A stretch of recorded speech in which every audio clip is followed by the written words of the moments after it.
But it's a good book. And it's an outstanding book. Yeah, and the film is interesting in that it's not the book. That is and he difficult to argue with. Well, no, but it's not. I don't mean to make a simple point, but it is a perfect example where somebody makes a film that's every bit as good as the book. It's a by neat not doing the book. A Godfather thing. Yeah, a Godfather thing. Yeah. Absolutely. How about Shine? I'm going to go down 3. Dave.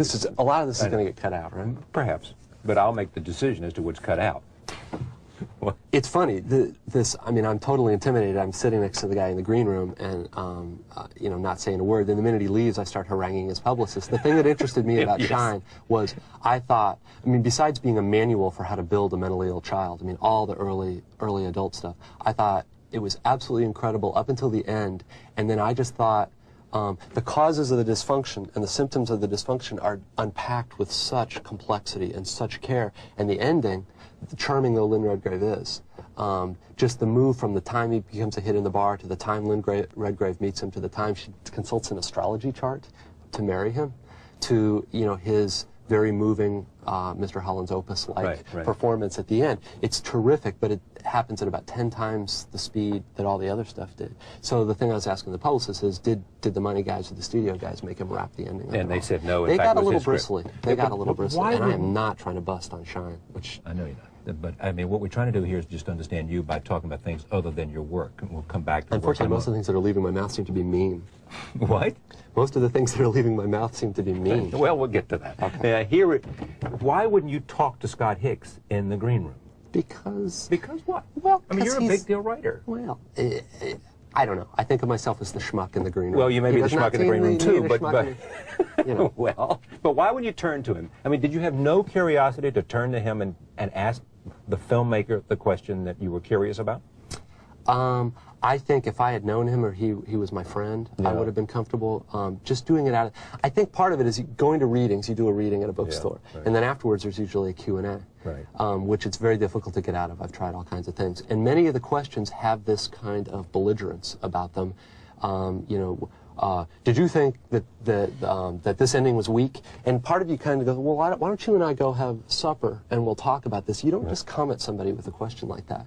What I was trying to do is, I don't know anything about filmmaking from the perspective of making a film. What I know is watching them as a movie fan. And Pauline Kael is sort of my idol this way. She was the fan. She was the consumer, and her authority came from that. I felt as if the ending of Shine had been mucked with, either to get the time down, or the guys said, you know, the producer said, this is kind of, we need a more upbeat ending.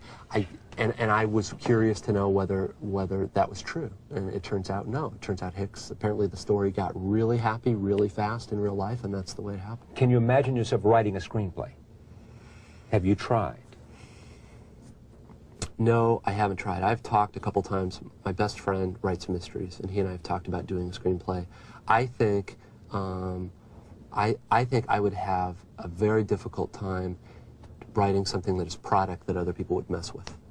And the amount of money that's at stake in movies, and the amount of the dispersal of responsibility for the thing, I mean, the director, the actors, the producer, in order to do, writing is very difficult for me, and it takes a lot of time and energy, and once I've done it, it's my thing. I can't imagine putting in the time and energy to do a good screenplay. I mean, something like what David Webb Peoples can do. He's a screenwriter, I think, is really, really superb. What's he written? He's written Blade Runner, and he wrote Unforgiven, the Clint Eastwood Western. Did you like it?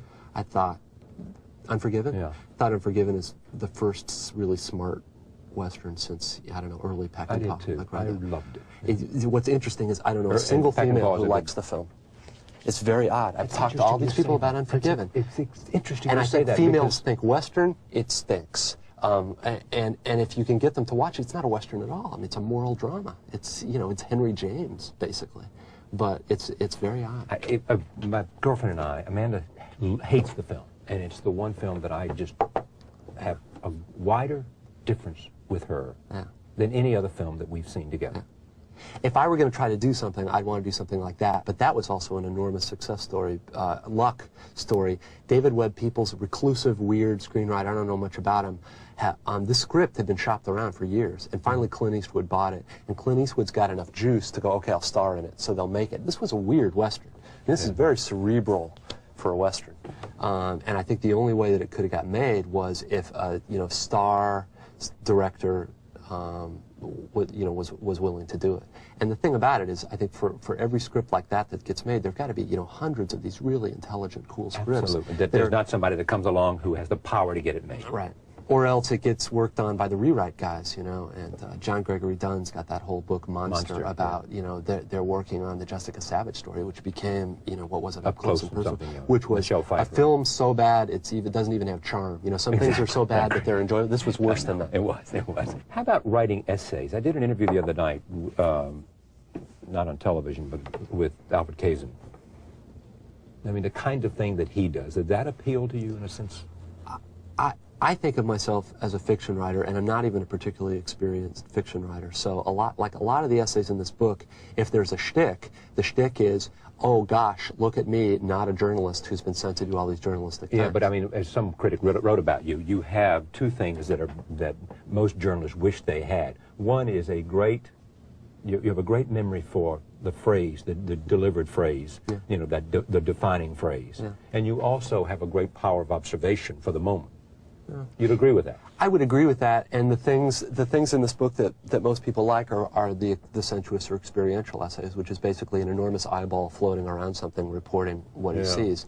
When you're talking about Kazin, you're talking about something different, which is, the art essay, the belletristic essay. I think there are one, maybe a couple like that in there, but I have this problem of thinking that I haven't made myself clear, or that the argument hasn't been sufficiently hammered home, so I will make the same point 5, 6, 7 times.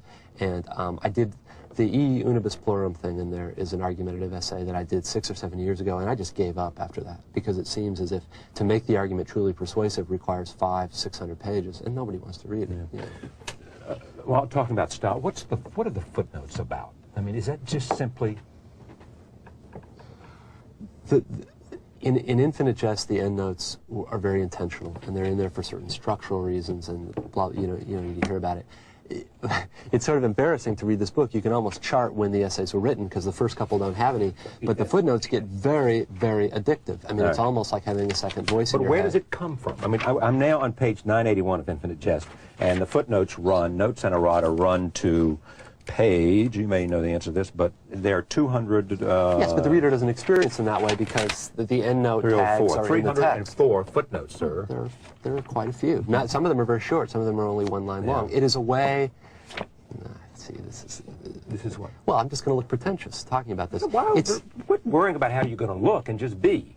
I've got news for you. Coming on a television show stimulates your what am I going to look like gland like no other experience. You may now be such a veteran that you're like, you don't notice it anymore. You confront your own vanity when you think about going on TV. So no apologies, but just that's an explanation. The footnotes there's a way that it seems to me that reality is fractured right now, at least the reality that I live in. The difficulty about writing about that reality is that text is very linear and it's very unified, and I anyway am constantly on the lookout for ways to fracture the text that aren't totally disoriented. I mean, you can take the lines and jumble them up, and that's nicely fractured, but nobody's going to read it, right?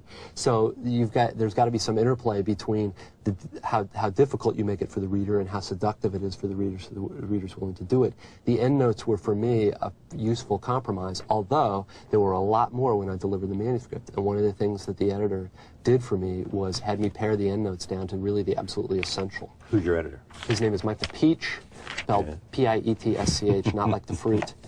Senior editor at Little Brown, and a fine individual. What did it do to you? Newsweek, truly remarkable. What weird fun Infinite Jest is to read. The New York Times, uproarious. It shows off Wallace as one of the big talents of his generation, a writer of virtuistic talents who can seemingly do anything. That's the way I feel about you. I mean, I'm a little bit, I hear a brain at work there. Sort of, where do you want it to go? What is it? I think not exploding would be a start. That kind of stuff, I dissociate very well, and it's a useful talent. Writing for publication is a very weird thing, because part of you is a nerd, and you want to sit in libraries, you don't want to be bothered, and you're very shy, and another part of you is the worst ham of all time. Look at me, look at me, look at me. And you have fantasies about writing something that makes everybody drop to one knee, you know, like Al Jolson or something. Of course, you never get it as much as that part wants, but to get a little bit of it is very, very strange, because very often for me, I didn't read a whole lot of the reviews, but a lot of the positive ones seemed to me to misunderstand the book. I wanted it to be extraordinarily sad and not particularly postmodern or jumbled up or fractured. And most of the people, the reviewers who really liked it, seemed to like it because it was funny, or it was erudite, or it was interestingly